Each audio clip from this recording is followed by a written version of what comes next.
Episode ৩-এর শুরুতেই আমরা দেখতে পাই কাং ছাদ থেকে পড়ে যাওয়ার কারণে হিউন তাকে দ্রুত হসপিটালে নিয়ে যায়। কিছুক্ষণের মধ্যে জিউক সেখানে চলে আসে। এখানে জিউককে অনেক চিন্তিত দেখাচ্ছিল। জিউক হিউনকে জিজ্ঞেস করে, তুমি এত রাতে স্কুলে কি করছিলে? উত্তরে হিউন বলে, আমাকে কাং ফোন করে বলে যে সে স্কুলে যাবে, তাই আমি তাকে খুঁজতে গিয়েছিলাম। জিউক বলে, কাংই বা এত রাতে কেন স্কুলে গিয়েছিল? তখন হিউন বলে, আমি জানি না, তবে আমি এতটুকু বলতে পারি সে স্কুলে সুইসাইড করার জন্য যায়নি। এরপরে হিউন সেখান থেকে বাড়ি যেতে থাকে। পরের দিন আমাদেরকে স্কুলের দৃশ্য দেখানো হয়। এখানে প্রিন্সিপাল টিচার্সদের উপর রাগ দেখাচ্ছেন, কেননা গতকাল একজন স্টুডেন্টের ছাদ থেকে পড়ে যাওয়ার ঘটনা ঘটে। আর এদিকে কোরিয়ান বিষয়ের শিক্ষক উপস্থিত ছিল না, আর না সে কোনো কল রিসিভ করছিল। এখানে প্রিন্সিপাল বলে, সুইসাইড করার জন্য স্টুডেন্টটা কি অন্য কোনো জায়গা পায়নি? স্কুলে এসেই কেন তাকে সুইসাইড করতে হবে? এটা শুনে একজন শিক্ষিকা তাকে বলেন, এখানে দোষ প্রিন্সিপাল এবং টিচারদেরই। মেয়েটা অনেক আগে থেকেই বুলি করার জন্য রিপোর্ট করছিল, কিন্তু এ বিষয়ে কেউই পাত্তা দেয়নি। একথা নিয়ে তখন তাদের মধ্যে ঝগড়া বেঁধে যায়। এতে করে সেখান দিয়ে ক্লাসের দিকে যাওয়া আরেকজন শিক্ষিকার হাতে থাকা কাগজপত্র ধাক্কা খেয়ে নিচে পড়ে যায়। তখন একজন শিক্ষক এসে তাকে সাহায্য করে। তাদের ভঙ্গি দেখে আমরা বুঝতে পারি হয়তোবা তাদের মধ্যে কোনো সম্পর্ক রয়েছে। এরপর মিস কিউজিন সবার কাছে ক্ষমা চায়, কেননা কাং তার ক্লাসেরই স্টুডেন্ট ছিল।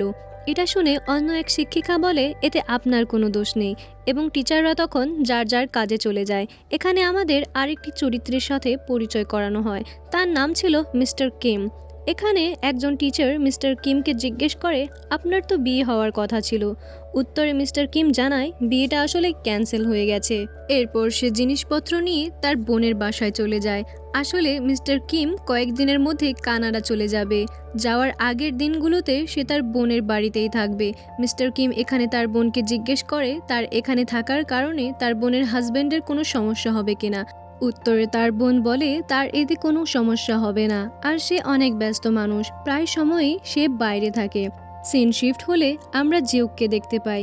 সে কাংয়ের কাছে বসেছিল, আর হিউন বাইরে থেকে তাদেরকে দেখছিল। এরপরে হিউন স্কুলের ছাদে যায় এবং কিছু ক্লু খুঁজতে থাকে। তখন সেখানে লি কিয়ংজিং নামের একটি মেয়ে আসে। সে হিউনকে বলে, এটা সুইসাইড হতেই পারে না, আর কাল থেকেই হিয়ং মানে কাংকে বুলি করা সেই মেয়েটিরও কোনো খোঁজ পাওয়া যাচ্ছে না। এটা কোনো সুইসাইড নয়, বরং মার্ডার। হিউন তখন বলে, কাং কিন্তু মারা যায়নি, সে বেঁচে আছে। তখন সেখান দিয়ে ক্লাস প্রেসিডেন্ট যাচ্ছিল, যার চোখে চশমা ছিল। হিউন মনে করে এটা হয়তো কাংয়ের চশমা। হিউন ছেলেটার কাছ থেকে চশমাটা নিয়ে নিজের চোখে পড়লে দেখতে পায় এটা আসলে নর্মাল চশমা। হিউন ছেলেটিকে চশমা ফেরত দেয় আর সেখান থেকে চলে যায়। এইদিকে মিস্টার কিম তার ডেস্কে সেই চশমাটি দেখতে পায়। মিস্টার কিম তখন মিস কিউজিনকে জিজ্ঞেস করে তার ডেস্কে এই চশমাটি কে রেখে গিয়েছে। মিস কিউজিন বলে সে এ ব্যাপারে কিছুই জানে না, আর বলে এটা আপনিই রেখে দিতে পারেন, এটা আপনাকে বেশ মানাবে। মিস্টার কিম চশমাটি পরলে সেখানে টিচারদের মাথায় অদ্ভুত সেই এস লাইন দেখতে পায়। তখনই সেখানে জিউক চলে আসলে তার মাথায় অসংখ্য এস লাইন দেখে মিস্টার কিম ভয়ে চশমাটি খুলে ফেলে। জিউক এরপর মিস কিউজিনকে ওই বুলি করা মেয়েটির ব্যাপারে জিজ্ঞেস করে। কিউজিন বলে সে কাংয়ের সুইসাইডের পর থেকেই উধাও। তখন জিউক কাংয়ের সাথে থাকা ছেলেটির ব্যাপারে জিজ্ঞেস করে এবং ছেলেটিকে ইন্টারোগেট করে। ছেলেটি তাকে জানায় সে কাংয়ের সাথে কিছু সময়ের জন্য ডেট করছিল এবং তাদের মধ্যে শুধু কিস হয়েছিল। জিউক জিজ্ঞেস করে ওই রাতে কি হয়েছিল। উত্তরে ছেলেটি জানায় কাং হঠাৎ করেই কিছু একটা খুঁজতে থাকে আর সেখান থেকে দৌড়ে চলে যায়। এরপর অফিসে বসে জিউক সিসিটিভি ফুটেজ চেক করার সময় লক্ষ্য করে বুলি করা মেয়েটি কাংয়ের ব্যাগ থেকে চশমা নিয়ে নিয়েছিল। এখানে জিউক দেখে মেয়েটি একটি অন্ধকার গলির ভেতর ঢোকে, আর তারপরে তাকে আর কোনো ফুটেজে দেখা যায় না। ওদিকে মিস্টার কিমকে দেখানো হয় যে তার বোন ও তার হাজবেন্ডের সাথে ডিনার করছিল। এখানে মিস্টার কিম তার দুলাভাইয়ের মাথায় অনেকগুলো এসলাইন দেখতে পায়। দুলাভাই মিস্টার কিমকে জিজ্ঞেস করে তোমার তো বিয়ে করার কথা ছিল, বিয়েটা কেন ভাঙলে? মিস্টার কিম জানায় বিয়ের আগে সে একদিন বাসায় গেলে তার গার্লফ্রেন্ডকে তার ফ্রেন্ডের সাথে একই বিছানায় দেখতে পায়। তখন তার দুলাভাই বলে যে সে ঠিক কাজ করেছে, ভালো হয়েছে যে সে বিয়ের আগেই সত্যটা জানতে পেরেছে। এরপর লিফটে মিস্টার কিম দেখতে পায় তার দুলাভাইয়ের ফোনে বারবার মেসেজ আসছিল। সে আরও দেখতে পায় তার দুলাভাইয়ের মাথার একটি এস লাইন এই বিল্ডিংয়ের কোনো এক ফ্লোরের দিকে যাচ্ছে। এছাড়া তার দুলাভাই লিফটে ভুলে প্রথমে 4 প্রেস করে। এটা দেখে কিমের কিছুটা সন্দেহ হয়। এজন্য সে 4th ফ্লোরে যেতে থাকলে দুলাভাই তাকে আটকে নেয় এবং বলে, তুমি ভুল ফ্লোরে যাচ্ছ, আমরা 10th ফ্লোরে থাকি। পরের সিনে জিউকের বস তাকে কাঙের কেসটির ব্যাপারে ইনভেস্টিগেশন বন্ধ করতে বলে। আসলে সে এটাকে সুইসাইড মনে করছিল। এখানে জিউক তাকে কেসটি বন্ধ না করার জন্য রিকোয়েস্ট করে, কিন্তু বস এটাতে রাজি হয় না। জিউক বলে, আপনার নিজের সন্তান হলেও কি আপনি এই একই কাজ করতেন? এটা বলে জিউক নিজের ডেস্কে গিয়ে ফোনের লক খোলার চেষ্টা করে, কিন্তু খুলতে পারে না। ওদিকে টিচার্স রুমে কিম দেখতে পায় কিউজিনের মাথায় কোনো এস লাইন নেই। এছাড়া দুজন টিচারের এস লাইন কানেক্টেড ছিল। কিম কিউজিনকে জিজ্ঞেস করে, যদি আপনি আপনার কাছের কোনো ব্যক্তিকে চিট করতে দেখেন তাহলে কি করবেন? কিউজিন জানায়, প্রথমে আমি নিশ্চিত হব যে আমি যেটা দেখেছি সেটা সঠিক কিনা। এরপরে কিম তার বোনের বাসার সামনে 4th ফ্লোরের একটি পার্সেল দেখতে পায়। এটা দিতে যাবার বাহানায় সে 4th ফ্লোরে যায়। পার্সেলে লেখা রুমের কাছে এসে একটি মহিলাকে দেখতে পায়। মেয়েটি কারোর সাথে ফোনে কথা বলছিল। এরপর ডিনারের সময় কিম তার বোনকে দুলাভাইয়ের ব্যাপারে জিজ্ঞেস করলে বোন তাকে জানায় সে বাইরে আছে এবং 2-3 দিন পর আসবে। কিম তার বোনকে বলে, তোমার হাজব্যান্ড এত টাকা কামায়, তোমার পার্লারে গিয়ে পরিপাটি থাকা উচিত। তখন তার বোন তাকে বলে, তুমি অনেক বড় হয়ে গিয়েছো। সে কিমকে তার বিয়ে ভাঙার কারণ জিজ্ঞেস করলে কিম জানায়, আমি তাকে অনেক ভালোবাসতাম, কিন্তু ওই ঘটনার পর সে আমার কাছে যখন ক্ষমা চাচ্ছিল তখন আমার বাবার কথা মনে পড়ে যায়। আসলে কিমের বাবাও পরকীয়া করত। এতে করে তাদের মায়ের অনেক সমস্যা হয়, যার কারণে সে তার গার্লফ্রেন্ডের মধ্যে তার বাবার ছায়া দেখতে পাচ্ছিল। এজন্য ফিলিংস থাকা সত্ত্বেও সে বিয়ে ভেঙে দেয়। পরের দিন টিচার্স রুমে টিচাররা একটি পোস্ট দেখতে পায়। সেখানে কোরিয়ান বিষয় শিক্ষকের ওই স্টুডেন্টের সাথে ছবি আপলোড করা ছিল। তারা বিশ্বাসই করতে পারছিল না যে সে এমন কাজ করেছে। এর পরের সিনে পার্কিং লটে ওই টিচারকে মৃত অবস্থায় তার গাড়িতে পাওয়া যায়। সেখানে একটি সুইসাইড নোটও পাওয়া যায়। সেখানে লেখা ছিল, আমি আমার কাজের জন্য লজ্জিত, এজন্য আমি আত্মহত্যা করছি।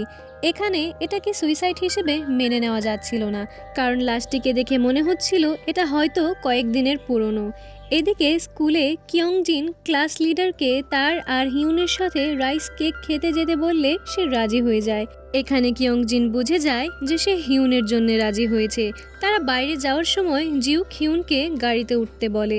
এখানে কিয়ংজিনের মনে হয় জিউক হিউনকে বিরক্ত করছে। সে জিউককে পুলিশের হুমকি দেয়। জিউক তখন বলে, এই নাও, পুলিশ এসে গেছে।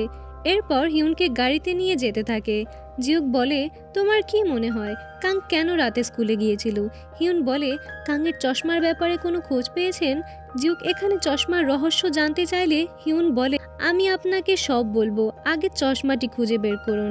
এদিকে মিস্টার কিম তার দুলাভাইয়ের পিছু করছিল।